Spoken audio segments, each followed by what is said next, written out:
실비아는 어떤 삶을 살았을까? 우선 그림을 볼까요? 우리는 앞에서 천성과 어린 시절이 우리에게 미치는 힘의 크기에 대해 살펴본 적이 있습니다.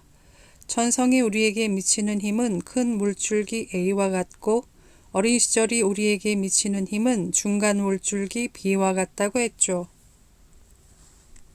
실비아는 천성적으로 불안에 취약하고 감정을 강렬하게 느끼고 상상력이 발달해 있고 내면을 들여다보는데 시간을 많이 쓰고 모든 사람에게 사랑을 받고 싶어하는 아이로 태어났습니다.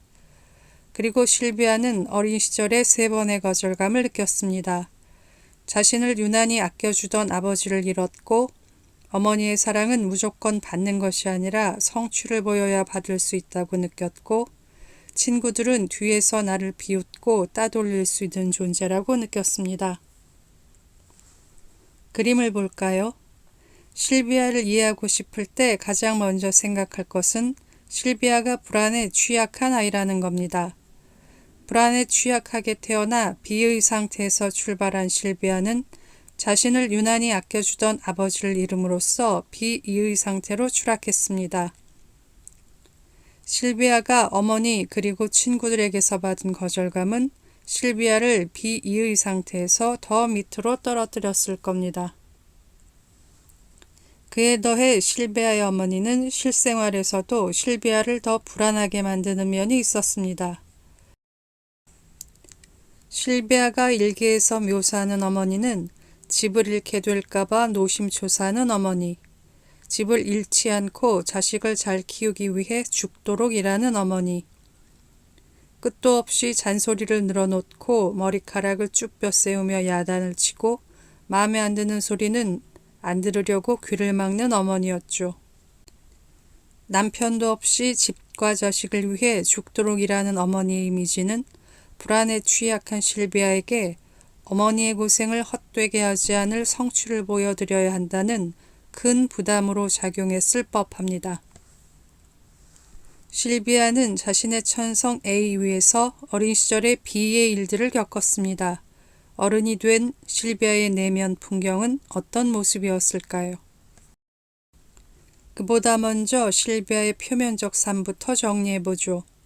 실비아는 대학 3년을 마치고 여름방학 중에 뉴욕으로 가서 마드모아젤이라는 잡지에 객원기자 활동을 하다가 우울증에 빠져 집으로 돌아옵니다.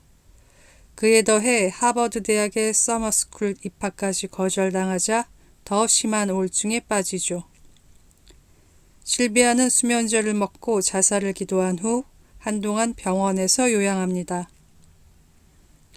대학에 다시 복학해 수석 졸업한 실비아는 풀브라이트 장학금을 받고 영국 케임브리지 대학으로 공부하러 갑니다. 그곳에서 장래가 촉망되는 시인 테드 휴즈와 결혼한 실비아는 남편과 미국으로 돌아가 모교인 스미스대 영문과 강사를 지내기도 하고 처음 자살 기도를 했을 때 만났던 정신과 의사 루스 보이셔에게 정기적으로 상담을 받기도 합니다.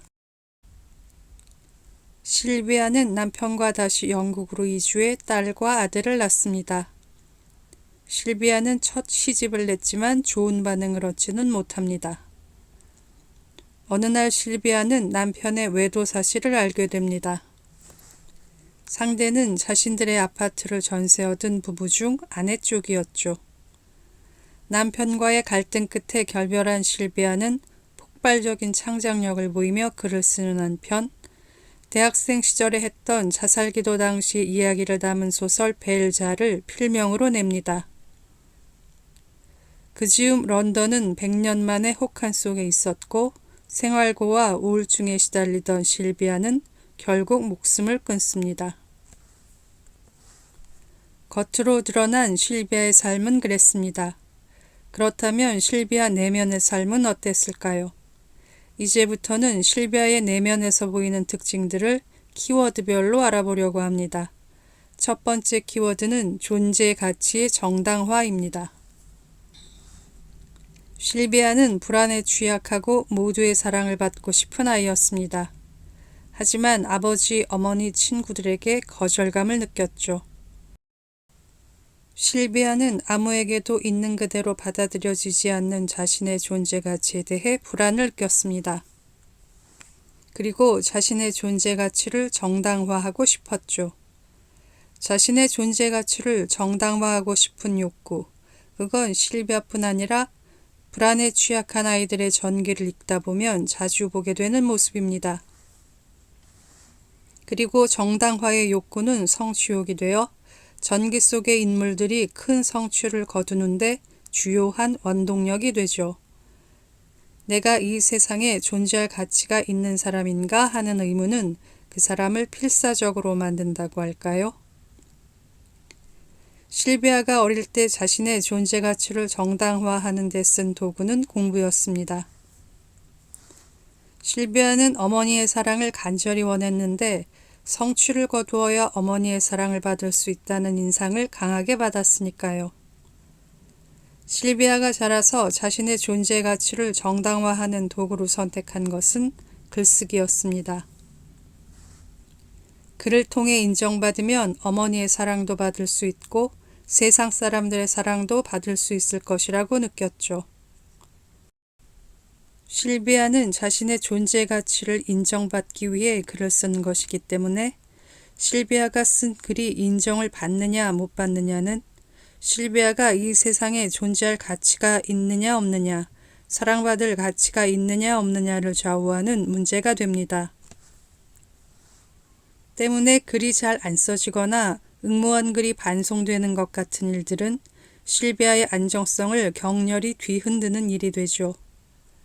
그런데 하필 실비아는 감정을 강렬히 느끼는 유형입니다. 때문에 반복해서 거절을 당하면 실비아는 절망에 빠집니다.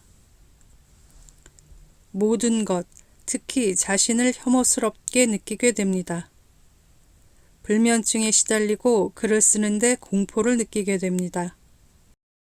작가가 될 수 없을 것 같은 공포에 몸이 마비되고 존재 가치를 정당화하지 못해 쓸모없는 나로 남을 것 같은 위기감을 느낍니다. 글을 통해서라도 사랑받고 싶었는데 이제 글을 쓸 수 없으니 아무도 나를 사랑해주지 않을 것이라는 공포에 시달립니다. 존재 자체로 존재 가치가 있다고 느끼지 못하고 성취를 해야 존재 가치를 인정받는다고 느끼는 삶은 그렇게 고달팠습니다. 이 밖에도 실비아의 내면에는 수많은 키워드들이 있었습니다. 다음 시간에는 그 키워드들에 대해 알아보겠습니다.